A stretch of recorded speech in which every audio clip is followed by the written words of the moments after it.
बेटा ये वाला क्वेश्चन देख रहे थे हम लोग, इसमें क्या क्वेश्चन है? Explain events both hormonal and structural that occur at the time of ovulation till the onset of the next menstrual cycle। ठीक है, तो इस दो पार्ट में है ये क्वेश्चन। ठीक है, पहला है at the time of ovulation, ठीक, और कब तक करना है हम लोग को? Till the next menstrual cycle. ठीक है, तो एनसीईआरटी में पढ़े होंगे आप लोग कि सबसे पहले कौन सा फेज, सबसे पहले उसमें दिया हुआ है मेंस्ट्रुअल फेज। ठीक है, सेकंड कौन सा फेज? Follicular phase. थर्ड कौन सा फेज? इसी में यहाँ पे ओवुलेशन हो जाता है। ठीक है, ओवुलेशन के बाद हो जाता है आपका ल्यूटियल फेज। ल्यूटियल फेज के बाद वापस से मेंस्ट्रुअल फेज आ जाता है। ठीक है, तो इसमें हम लोग करेंगे ओवुलेशन और मेंस्ट्रुअल साइकिल के बारे में डिस्कस। और जैसे कि देखो कि ओवुलेशन के बाद क्या आता है आपका, एक ल्यूटियल फेज आता है और उसके बाद फिर आपका आता है मेंस्ट्रुअल फेज। तो हम लोग एक ल्यूटियल फेज को भी डिस्कस करेंगे बीच में। ठीक है, तो अब हार्मोनल और स्ट्रक्चरल बोला है कि हार्मोनल और स्ट्रक्चरल इवेंट्स के बारे में करना है। तो एनसीईआरटी में एक डायग्राम है आपका, ये देखो, ये जो डायग्राम है वो पूरा हार्मोनल के बारे में बताया कि हार्मोनल क्या क्या होता है। जैसे कि ये, ठीक है,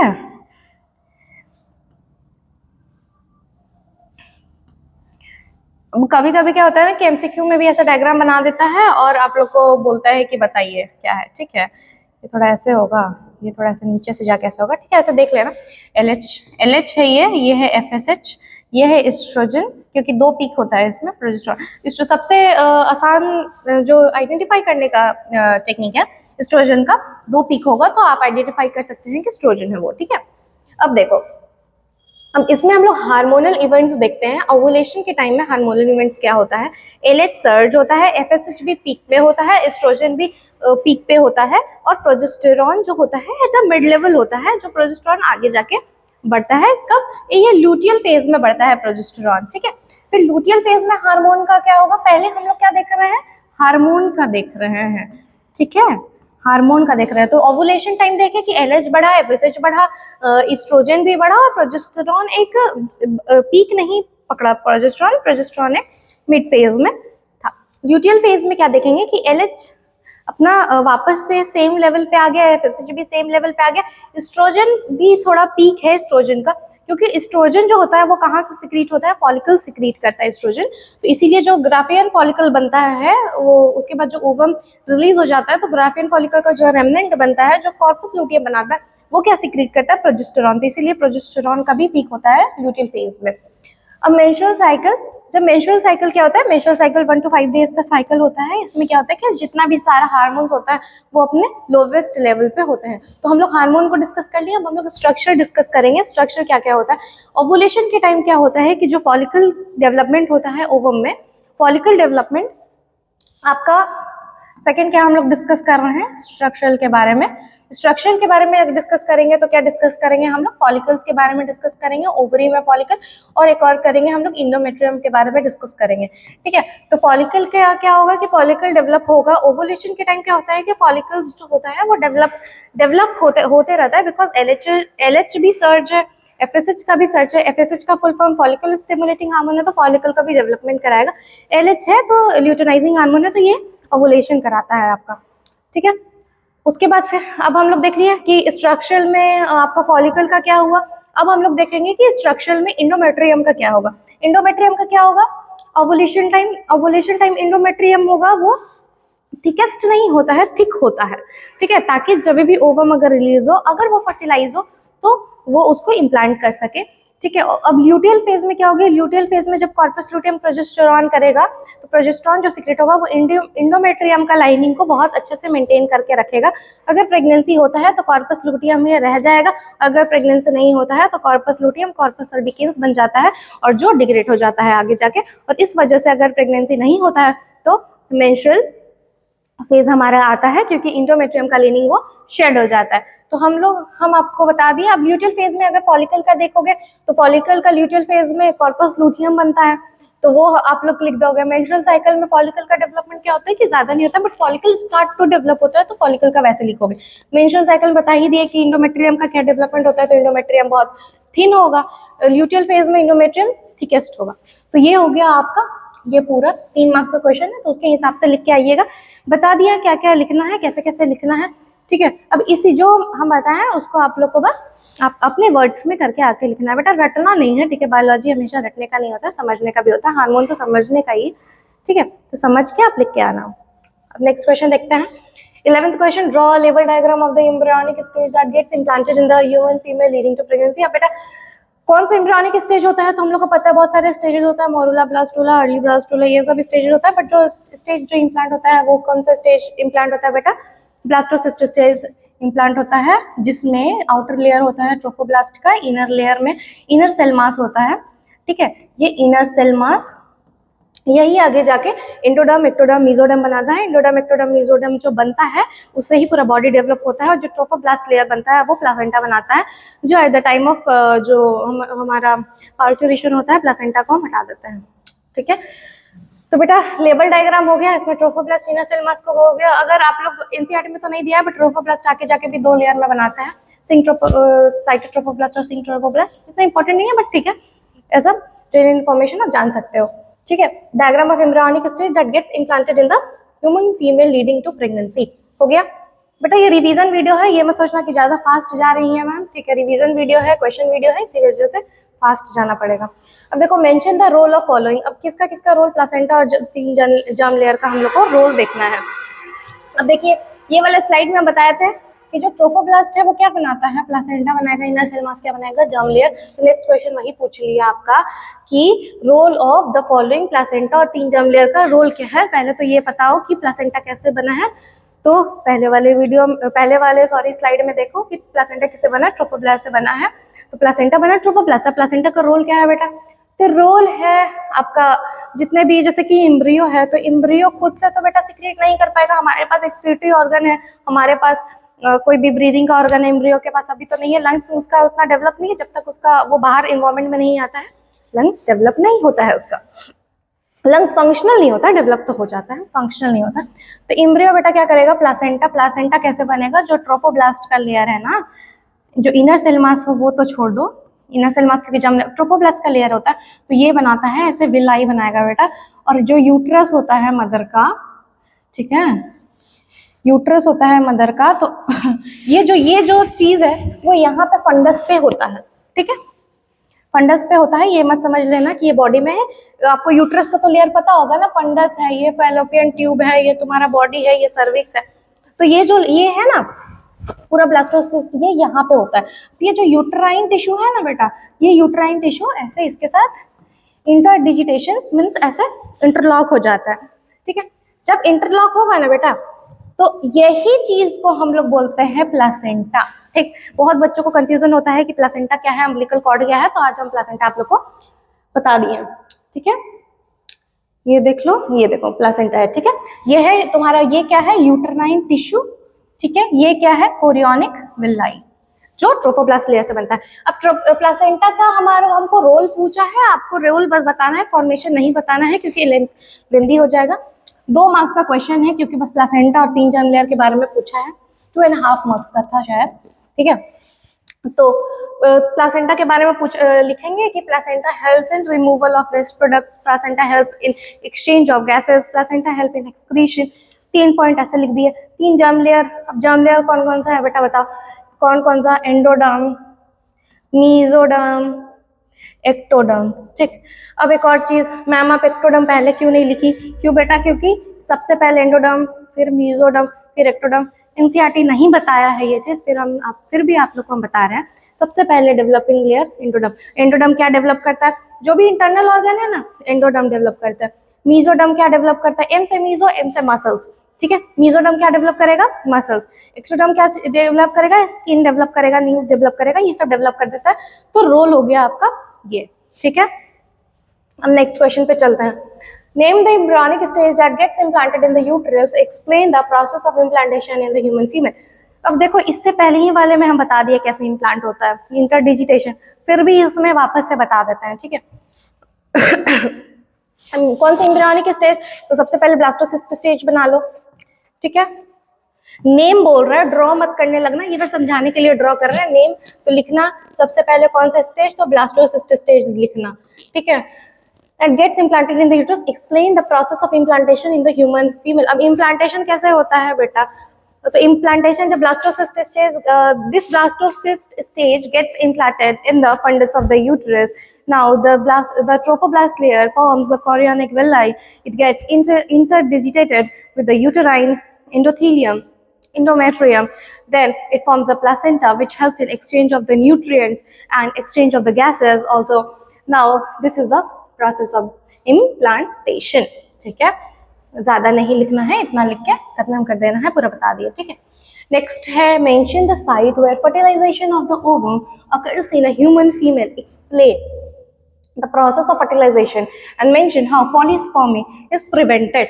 अब देखो बेटा, साइट क्या है, साइट कौन सा इम्प्लांटेशन का साइट होता है, तो ऐसे मेनली हम लोग बोलते हैं कौन सा, एम्पुला साइट है, एम्पुला साइट है। देखो बेटा, स्टमक साइट नहीं है, स्टमक बहुत कॉन्स्ट्रिक्टेड एरिया होता है, वहां फर्टिलाइजेशन का जहाँ थोड़ा गैप मिलता है, तो ampulla is the site of fertilization बेटा, ठीक है।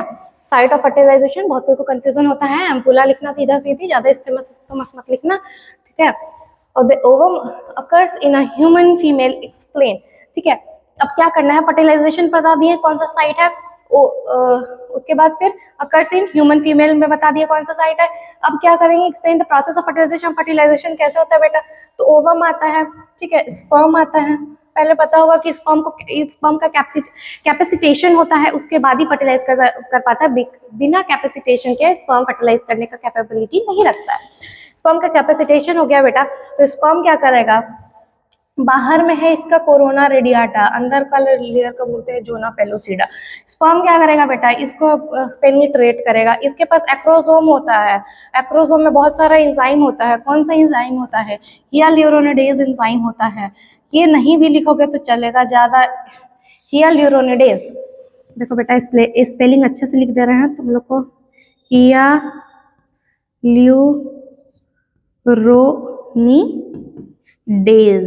ठीक है। हियालुरोनिडेज एंजाइम होता है जो एक्रोसोम में प्रेजेंट होता है, और भी बहुत सारे एंजाइम होता है जो एक्रोसोम में प्रेजेंट होता है, जो कोरोना रेडियाटा को पेनिट्रेट करता है। और जब कोरोना रेडियाटा को पेनिट्रेट करेगा ना, तो एक का जो लेयर होता है वो पेनिट्रेट होके उसके बाद फिर ये जोना पेलुसिडा को टच करेगा और यहाँ पे फर्टिलाइजेशन हो जाता है। अब पॉलीस्पर्मी कैसे प्रिवेंट करता है, तो अगर एक स्पर्म जो होता है इसको फर्टिलाइज कर देगा ना, उसके बाद एक लेयर बन जाता है, लेयर जो बन जाएगा ना, वो जितना भी बाहर से जो स्पर्म आएंगे ना, वो उनको रोक देता है, ठीक। इस तरह से पॉलीस्पर्मी अवॉइड कर देते हैं हम लोग, ठीक है। पॉलीस्पर्मी मतलब क्या होता है कि मल्टीपल स्पर्म एक ओवम को फर्टिलाइज नहीं कर पाता है, ठीक है। अब नेक्स्ट क्वेश्चन पे चलते हैं हम लोग 15th 16th पे। देखो बेटा, explain the ovarian and uterine events taking place along with the role of pituitary and ovarian hormones during menstrual cycle in a normal human female under the following phases: follicular phase, luteal phase, menstrual phase। सबसे पहले हम starting में ही आप लोग को पता है, सबसे पहले कौन सा फेज, मेंस्ट्रुअल फेज, सेकेंड कौन सा फेज, मेंस्ट्रुअल फेज, सेकेंड कौन सा फेज आपका फॉलिकुलर फेज, थर्ड कौन सा फेज, यहीं पे ओवुलेशन हो जाता है, और थर्ड कौन सा फेज, ल्यूटियल फेज। अब ये फेजेस जो है उसको हम लोग को यहाँ पे एक्सप्लेन करना है, ठीक है। क्या, explain the ovarian and uterine events. अब ओवरी में कौन कौन सा इवेंट्स, तो ओवरी में किसका इवेंट देखेंगे हम लोग, फॉलिकल का इवेंट देखेंगे। यूट्राइन में किसका इवेंट देखेंगे, इंडोमेट्रियम का देखेंगे। तो इंडोमेट्रियम में क्या क्या चेंज हो रहा है उसके बारे में हम लोग को देखना है, और ओवरी में तुम्हारा फॉलिकल का क्या क्या चेंज हो रहा है उसके बारे में देखना है बेटा, ठीक है। घबराना नहीं है, ज्यादा बड़ा क्वेश्चन देखिए, आप लोग को हर एक क्वेश्चन का हर एक पार्ट समझाया जाएगा, ठीक है। Explain the ovarian and uterine events taking place along with the role of pituitary. अब कौन, पिट्यूटरी एंड ओवेरियन हार्मोन। अब पिट्यूटरी हार्मोन कौन सा है बेटा, LH और FSH ही ना है, ठीक है। और ओवेरियन हार्मोन्स कौन सा है बेटा, एस्ट्रोजन और प्रोजेस्टेरॉन ही ना है, ठीक। तो यही 4 हार्मोन के बारे में तो आप लोग को लिखना है हर एक फेज में, ठीक है। जैसे कि फॉलिकुलर फेज में, देखो बेटा हम लिख के नहीं बता रहे हैं, हम आप लोग बता दे रहे हैं क्या क्या लिखना है। फॉलिकुलर फेज में क्या लिखोगे बताओ, फॉलिकुलर फेज में हम लोग किसके बारे में लिखेंगे, फॉलिकुलर फेज में लिखेंगे LH। LH क्या करेगा फॉलिकुलर फेज में, LH सबसे पहले तो ओवुलेशन करा देगा, ठीक है। अब फॉलिकुलर फेज क्या है, ये इसको प्रोलिफरेटिव फेज बोलते हैं क्योंकि इसमें फॉलिकल्स डेवलप होता है। एफएसएच क्या करेगा, फॉलिकल स्टिमुलेटिंग हार्मोन है तो फॉलिकल्स का डेवलपमेंट करेगा, जैसे प्राइमरी से सेकेंडरी, सेकेंडरी से टर्शियरी, टर्शियरी से ग्राफिकल। इसके बारे में लिख देना तुम लोग, ये सब सारा फॉलिकल्स के बारे में लिख देना। एलएच कराएगा फॉलिकल डेवलपमेंट, ओवुलेशन कराएगा एलएच। एफएसएच कराएगा तुम्हारा फॉलिकल डेवलपमेंट कराएगा। एस्ट्रोजन क्या कराएगा और प्रोजेस्टेरॉन कराएगा। एस्ट्रोजन प्रोजेस्टेरॉन का उतना भी नहीं है, बट एस्ट्रोजन और प्रोजेस्टेरॉन यहाँ लुटियल फेज में आता है, ठीक है। ल्यूटियल फेज जिसको बोलते हैं सिक्रीटरी फेज, क्यों बोलते हैं बेटा, क्योंकि यहाँ पे होता है तुम्हारा कॉर्पस ल्यूटियम, ठीक है। कॉर्पस ल्यूटियम जो होता है वो सिक्रेट करता है तुमको प्रोजेस्टेरॉन, जो हेल्प करता है इंडोमेट्रियम लीनिंग को मेंटेन करने में। तो इंडोमेट्रियम लीनिंग कौन मेंटेन करेगा, कॉर्पस ल्यूटियम से सिक्रेटेड प्रोजेस्टेरॉन मेंटेन कर लेगा। और ल्यूटियल फेज में तुम्हारा एलएच और एफएसएच का उतना कोई काम नहीं है। एस्ट्रोजन का तुम्हारा बस, एस्ट्रोजन कहाँ से, फॉलिकल से ही होता है सीक्रेट, और एस्ट्रोजन जो होता है सेकेंडरी सेक्सुअल कैरेक्टर्स में डेवलप करने में मदद करता है, ठीक है। उसके बाद फिर अब हम लोग देखेंगे मेंस्ट्रुअल फेज। मेंस्ट्रुअल फेज में क्या हो जाएगा, एलएच कम है, एफएसएच कम है, एस्ट्रोजन भी कम है, प्रोजेस्टेरॉन भी कम है, सब चीज कम कम है, तो इंडोमेट्रियम का लीनिंग भी कम हो जाएगा और फॉलिकल का डेवलपमेंट स्टार्ट होता है वहां पे। हो गया बेटा, ओवेरियन और यूट्राइन इवेंट सारा समझा दिया, follicular phase, luteal phase, menstrual phase सारा समझा दिया, ठीक है। ऐसे ही लिख के आना है। उसके बाद फिर एजर्शन, अब एजर्शन रीजन का भी क्वेश्चन एक दो रहता है, बोर्ड एजर्शन रीजन का भी क्वेश्चन लाया है। अब देखो, in birds sex of the offspring determined by females, ठीक है। जेनेटिक्स में भी ये क्वेश्चन आता है बहुत बार, ठीक है, बट हम यही बता दे रहे हैं क्योंकि जेनेटिक्स का भी जेनेटिक्स में देख लेंगे, ठीक है। Males are homogametic while females are heterogametic. अब हेट्रोगैमेटिक तो पता है ना, हेट्रोगैमेटिक और होमोगैमेटिक क्या होता है। अब एक्स एक्स है तो ये क्या है, एक है होमोगैमेटिक, एक्स वाई है मतलब क्या होता है ये हेट्रोगैमेटिक। तो लेकिन बर्ड्स में क्या होता है, एजर्शन क्या दिया, in birds the sex of offspring determined by females. अब जो बर्ड का जो सेक्स है वो कौन डिटरमाइन कर रहा है, फीमेल डिटरमाइन कर रही है। ह्यूमंस में कौन डिटरमाइन करता है, मेल्स डिटरमाइन करते हैं। तो ये सही है, ठीक है। जेनेटिक्स पढ़े होगे तो उसमें भी है कि जो ऑफस्प्रिंग होता है जो डिटरमाइन कौन करता है, फीमेल, क्योंकि मेल्स क्या होते हैं होमोगैमेटिक व्हाइल फीमेल्स हेटेरो। तो आंसर क्या जाएगा बेटा, assertion and reason both are correct and reason is the correct explanation of the assertion. तो ऑप्शन जो भी होगा देख लेना, ठीक है। Mention on advantage and one disadvantage of amniocentesis. अब एमनियोसेंटेसिस क्या है बेटा, एमनियोसेंटेसिस है कि एक एमनियन फ्लूइड होता है, जब फीटस डेवलप होता है ना, तो जो फीटस होता है ना वो एक एमनियन फ्लूइड में रहता है। यहाँ से एमनियोसेंटेसिस क्या होता है कि एक इंजेक्शन देते हैं हम लोग, और एमनियोटिक फ्लूइड को क्या करता है हम लोग निकालते हैं, इंजेक्ट आउट करते हैं, और उस फ्लूइड को टेस्ट करते हैं। अब देखोगे कि बहुत सारा एमटीपी हो रहा है, ठीक है, medical termination of pregnancy, MTP बोलते हैं उसको। क्यों हो रहा है, इसके वजह से भी होता है, यही है इसका डिसएडवांटेज। डिसएडवांटेज क्या है कि it increases the MTP.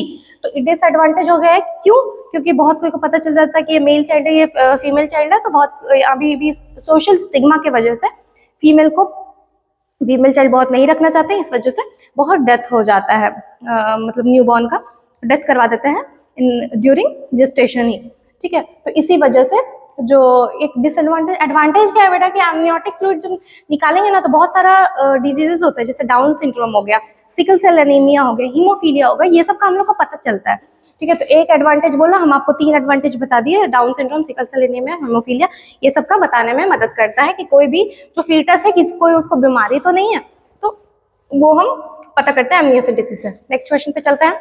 19, in normal human female why does menstruation only occurs if the released ovum is not fertilized।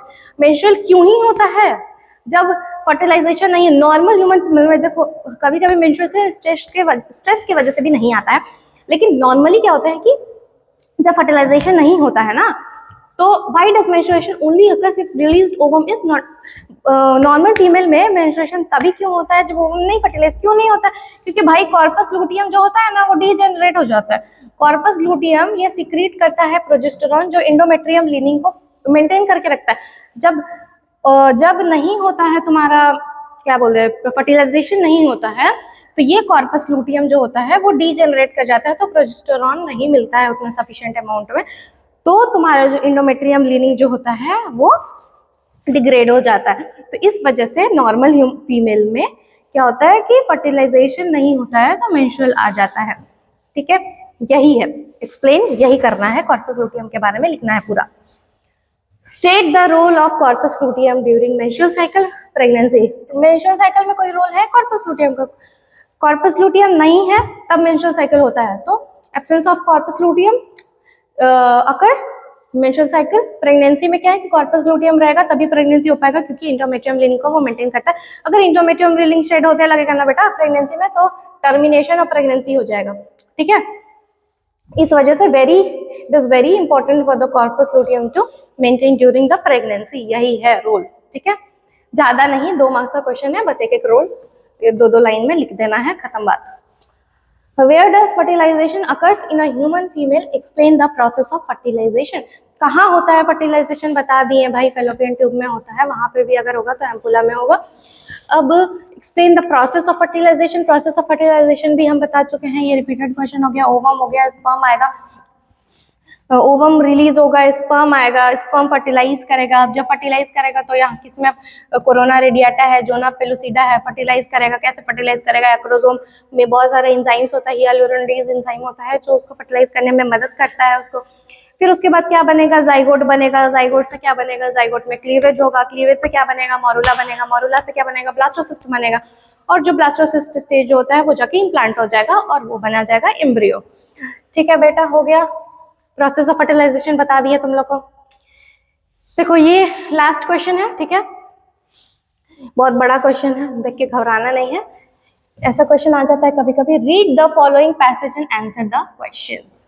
इस पैसेज को पूरा पूरा पढ़ना है और क्वेश्चन को आंसर करना, पहले ही नहीं क्वेश्चन को पढ़ने लगना है, ठीक है। अब देखो क्या है, spermatogenesis is an important primary sex characteristics in humans. Spermatogenesis एक बहुत प्राइमरी सेक्स कैरेक्टरिस्टिक्स है ह्यूमंस में, सही बात है। एंड ऑल अदर वर्टिब्रेट्स, बहुत सारा वर्टिब्रेट्स में भी इंपॉर्टेंट कैरेक्टरिस्टिक्स है। तो किसके बारे में यहाँ बोल रहा है? स्पर्मेटोजेनेसिस के बारे में बोल रहा है, ठीक है। इसी से क्वेश्चन पूछेगा आगे। The process in humans and all other vertebrates, ठीक है, ये प्रोसेस किस में होता है? ह्यूमंस में भी होता है, वर्टिब्रेट्स में भी होता है। The process is coordinated and controlled under the influence of hormones. ये प्रोसेस किससे? हार्मोन्स के कंट्रोल में होता है। Yes, it is true, because it is under the influence of LH, FSH, androgen. Androgen is also known as testosterone. Androgen को क्या बोलते हैं बेटा? टेस्टोस्टेरोन भी बोलते हैं। LH और FSH के भी इन्फ्लुएंस में होता है, ठीक है। तो the process in humans and all other vertebrates, the process is coordinated under the control influence of hormones, सही बात है। It starts with the onset of puberty, सही बात है। स्पर्मेटोजेनेसिस प्यूबर्टी में ही स्टार्ट होता है in humans and thereafter continues, ठीक है। The primordial cells within the embryonic testis will differentiate into spermatogonia. अब जो प्राइमोर्डियल सेल्स होता है वो क्या बनाता है बेटा? स्पर्मेटोगोनिया, ठीक है। क्या बनाएगा? स्पर्मेटोगोनिया, ठीक। Spermatogonia are the precursors of the sperm, ये सब प्रिकर्सर है स्पर्म का, ठीक है। These are located at outer wall of the seminiferous tubule where the process. अब आपको पता है कि टेस्टिस होता है, टेस्टिस में लोब्स होता है, लोब्स के अंदर 200 से 3 लोब्स होता है, ठीक। एक लोब के अंदर 1 to 3 सेमिनिफेरस ट्यूब्यूल प्रेजेंट होता है। फिर द प्रोसेस ऑफ स्पर्मेटोजेनेसिस, वही प्रोसेस ऑफ सेमिनिफेरस ट्यूब्यूल में ही प्रोसेस ऑफ स्पर्मेटोजेनेसिस होता है। State the site of action of FSH in the testis. अब देखो बेटा इसमें FSH का कोई जिक्र नहीं है, लेकिन फिर भी FSH का क्वेश्चन पूछ दिया है। अब देखो, state the site of action of FSH in the testis and describe, मतलब ये क्वेश्चन का इससे कोई लेना देना नहीं है। अब देखो FSH कहाँ एक्ट करता है बेटा? FSH जो है वो कहाँ एक्ट करता है? सटोली सेल में, ठीक है, सटोली सेल में, सेमिनिफेरस ट्यूब्यूल्स में Leydig cell, Sertoli cell, seminiferous tubule के बाहर लेडिक सेल, अंदर सटोली सेल। तो FSH का साइट क्या हो गया बेटा? Sertoli cell. And describe its action thereafter. अब बेटा FSH करेगा सटोली सेल में तो क्या होगा? क्या करेगा FSH? FSH करेगा तुम्हारा स्पर्मियोजेनेसिस। क्या करेगा? स्पर्मियोजेनेसिस, ठीक। स्पर्मियोजेनेसिस क्या होता है? तो स्पर्मेटेड जो होता है वो स्पर्मेटोजोआ बनता है, तो वो करेगा। तो FSH क्या करेगा? स्पर्मियोजेनेसिस। अब और है तो या तो ये लिखो या तो ये लिखो, ठीक है। तो इसका भी बता दिया आंसर, अब इसका भी आंसर बताता है। Describe the role of LH in the process of spermatogenesis. अब LH किस पे एक्ट बेटा? LH क्या करता है? LH एक्ट करेगा लेडिक सेल पे, ठीक। लेडिक सेल पे एक्ट करता है और क्या सिक्रेट करवाता है वहां से, एंड्रोजन सिक्रेट कराता है, जिसको हम लोग टेस्टोस्टेरोन भी बोलते हैं, जो कराता है स्पर्मेटोजेनेसिस। यही चीज दिखना है कि एलएच एक्ट करता है लेडिक सेल पे, लेडिक सेल सिक्रेट करता है टेस्टोस्टेरोन, जो कराता है स्पर्मेटोजेनेसिस। स्पर्मेटोजेनेसिस मतलब क्या होता है, स्पर्मेटोगोनिया से प्राइमरी स्पर्मेटोसाइट, उसके बाद सेकेंडरी स्पर्मेटोसाइट, उसके बाद स्पर्मेटिड। ठीक, name the cells and their products which undergo mitosis and differentiation. अब माइटोसिस और डिफरेंशिएशन कौन अंडरगोएगा, स्पर्मेटोगोनिया। ठीक, स्पर्मेटोगोनिया। ठीक है, मियोसिस 1 और मियोसिस 2, मियोसिस 1 किसमें अंडरगो होता है बताओ, प्राइमरी स्पर्मेटोसाइट जो होता है उसमें मियोसिस 1 होता है, और 2 किस में होता है, सेकेंडरी स्पर्मेटोसाइट में होता है। तभी एक स्पर्मेटोगोनिया 4 स्पर्म बनाता है। ठीक है, मियोसिस 1 मियोसिस 2 सेल साइकिल में 12th क्लास में सेल साइकिल में पढ़े होगे कि मियोसिस 1 और मियोसिस 2 क्या होता है। नहीं पढ़े हो तो कोई बात नहीं, वो भी बताओ, वो भी एक टॉपिक ले लेंगे। ठीक है, तो मियोसिस 1 और मियोसिस 2 कहाँ होता है, मियोसिस 1 हम बताएं किधर होता है बेटा, मियोसिस 1 होता है तुम्हारा प्राइमरी स्पर्मेटोसाइट में, मियोसिस 2 होता है तुम्हारा सेकेंडरी स्पर्मेटोसाइट में। सेकेंडरी स्पर्मेटोसाइट में करके स्पर्मेटिड बनाता है, और प्राइमरी स्पर्मेटोसाइट सेकेंडरी स्पर्मेटोसाइट बनाता है। और माइटोसिस कहाँ होता है, स्पर्मेटोगोनिया होता है, और उसका डिफरेंशिएशन होता है।